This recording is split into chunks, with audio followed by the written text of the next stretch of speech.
주가 상승이 경기에 미치는 영향을 살펴보겠습니다. 이란 전쟁 여파로 국제 유가가 급등하고 석유류 수급에 어려움이 있었습니다. 그럼에도 불구하고 우리나라 주식시장은 반도체 산업을 선두로 해서 휴머노이드 로봇, 조선, 방산, 원자력, 통전설비 산업 등에서 우리가 상상한 이상으로 세계적으로 호평을 받고 있습니다. 그래서 향후에 매우 높은 영업 실적이 예상되고 국제금융시장에서 그동안에는 한국 주식시장이 코리아 디스카운트였는데요. 이제는 코리아 프리미엄으로 전환될 걸로 보고 있습니다. 그래서 주가 지수가 지금은 조정기를 겪고 있는데 조정기를 겪기 전까지 사상 최고치를 경신했습니다. 코스피 지수를 보게 되면 2024년 말에 2399포인트인데요. 2025년 말에 1년 동안에 4214포인트로 75% 상승했고요. 2026년 4월에는 6598포인트로 해서 2025년 말에 비해서 4개월 만에 56.6%를 상승했고요. 5월 15일 7,493포인트로 작년 5월 말 1년 전하고 2,697에 비교해서 1년 말에 2.8배가 올랐습니다. 그래서 경기는 가계 소비 지출에 많은 영향을 받습니다. GDP의 국내 총생산이라고 하는데 GDP 구성 항목 중에서 소비의 비중이 미국 같은 경우는 약 70% 됩니다. 그렇지만 우리나라는 50% 되고요. 그래서 소비가 돼야지 내수 경기가 활성화가 되고 경제 성장도 생기고 일자리 창출도 일어납니다. 소비의 증감은 소득에 영향을 받습니다. 이걸 수식으로 나타내면 소비의 함수는 펑크션 소득이라고 얘기를 합니다. 소득이 늘어나면 소비가 증가하고 소득이 감소하면 소비가 감소를 하고 있습니다. 그런데 우리나라에 많은 사람들이 골목 상권을 포함해서 내수 경기가 왜 어렵냐라고 이렇게 늘 질문을 하고 의문을 갖고 있습니다. 내수 경기가 어려운 것은 인구 구조의 변화였습니다. 우리나라 인구 중에서 65세 이상의 고령 인구는 2025년에 이미 1,067만 명으로 전체 인구의 20%를 넘었습니다. 그래서 초고령화 사회에 진입을 하게 됐습니다. 노령층 소득이 줄어들게 되면서 소비가 줄어드는 경제 구조가 됐습니다. 망고의 경제학의 진리는 나이가 먹으면 소득이 줄어드는 겁니다. 고령층 비중이 2036년에 30%, 2050년 40%로 전망되니까 소비 지출은 앞으로도 더 감소할 가능성이 매우 높습니다. 부의 효과가 있습니다. 자, 웰스 이펙트라고 하는데요. 이런 소비 지출에 영향을 미치는 건데 내가 부자가 되면 소비를 더 많이 한다는 겁니다. 이것을 자산 효과라고 합니다.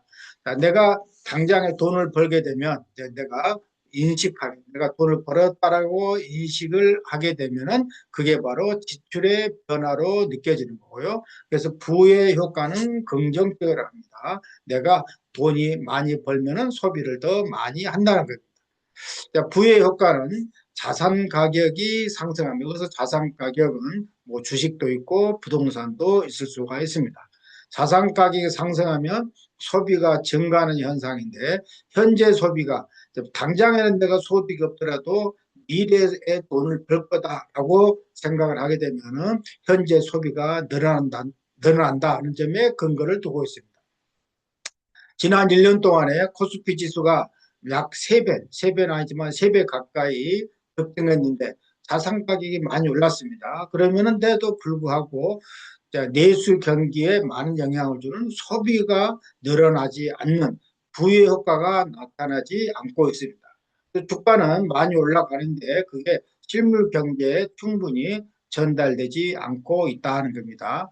한국은행이 발간한 우리나라 주식 자산 효과에 대한 평가에 보게 되면 주식 가격이 10,000원 오를 때 자본이득, 이 자본이득이라는 것은 매매 차익을 말합니다. 그래서 이 매매 차익에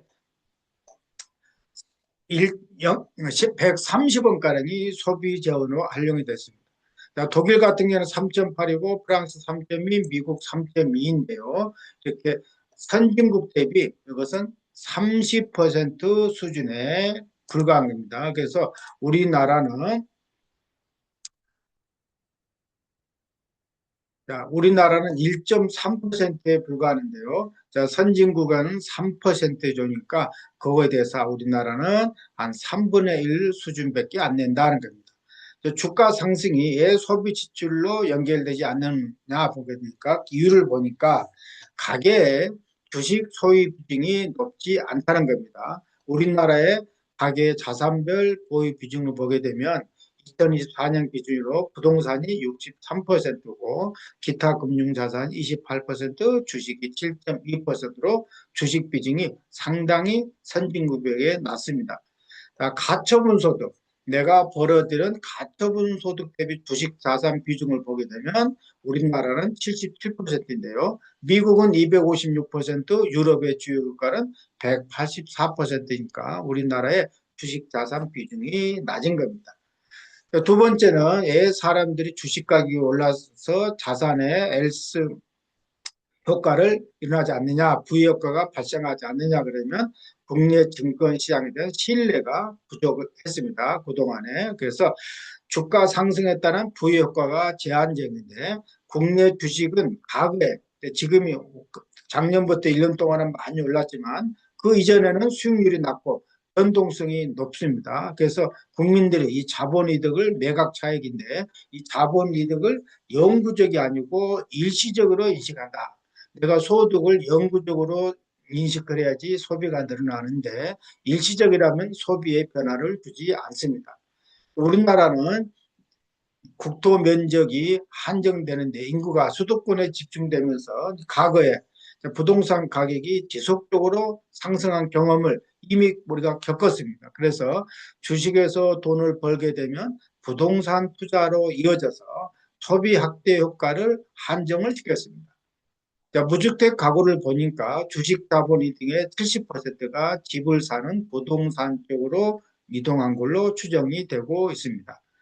기업들의 실적 증가로 주가는 많이 상승했는데 왜 내수 경기가 어려우냐 그러면 주가가 상승하는 기업들은 내수 판매를 기반에 하지 않고 있습니다. 그런 기업들은 미국이나 유럽, 중국, 동남아 같은 글로벌 지역으로 수출을 확대를 해서 매출액과 영업이 실적이 좋아지고 있습니다. 예를 들면 CJ 같은 그런 식품 업체들도 비비고 만두를 미국이나 유럽에 판매를 해서 그 비비고 수출 금액만 해도 수조 원이 됩니다. 이렇게 수출을 주력을 하는 기업들은 대기업, 중소기업을 막론하고 글로벌 경쟁에서 이길 수 있는 기술력, 마케팅, 재무 능력을 갖춘 기업들입니다. 또 청년들을 비롯한 창의적 인재들도 수출 기업에 입사해서 인적 자원이 굉장히 풍부합니다. 그래서 이렇게 해서 지금 주가는 올라갔는데 내수 경기에 미치는 영향은 미진합니다. 그러면 어떻게 하면은 주가 상승이 소비재로 이어져서 국내 경기를 좋게 만들겠느냐 그러면 주식 매각 차익이 큰 투자자들이 투자 목적의 부동산을 보유하지 않고 주택을 하나의 거주 목적으로 소유한다는 그런 국민 인식이 변화가 돼야 됩니다. 그러면 국민 인식이 변화되려면 주택 가격이 억제돼야 됩니다. 상승하지 않아야 되는데요. 주택 수요를 억제하는 정책보다는 주택 공급을 단기간에 최대한 늘려서 주택 가격이 오르지 않도록 결과론적으로는 주택 공급을 빨리 최대한 많이 늘려서 주택 가격이 올라가지 않아서 주택 가격의 상승에 대한 기대치를 떨어뜨려야 됩니다. 부자들은 또한 해외에서 소비를 많이 하는 경향이 있습니다. 해외에서 소비하는 것은 국내 경기에 전혀 도움을 주지 않습니다. 국내 여행에서 소비하고 지출 대비 만족도를 높이는 여행 환경을 만들어야 됩니다. 소위 가성비라고 합니다. 그래서 가성비가 좋게끔 가격도 설정을 해야 되고 서비스를 제공해야 됩니다.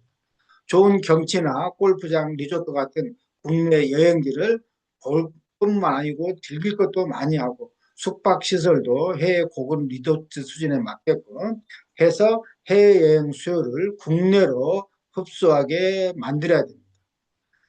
최근에 인공지능의 글로벌 수요 확대로 지금 우리나라 주가 지수가 좋은 것은 전부 다 인공지능에 관련돼 있고 인공지능에 관련된 반도체하고의 연관이 되었습니다. 그래서 글로벌 이런 AI 글로벌 수요 확대로 주가가 많이 뛰면서 가계의 주식 보유가 좀 많이 늘어나고 있고요. 참여 계층도 약간 젊은 층부터 노년층까지 다양하게 되면서 기대이익이 크게 확대됐습니다.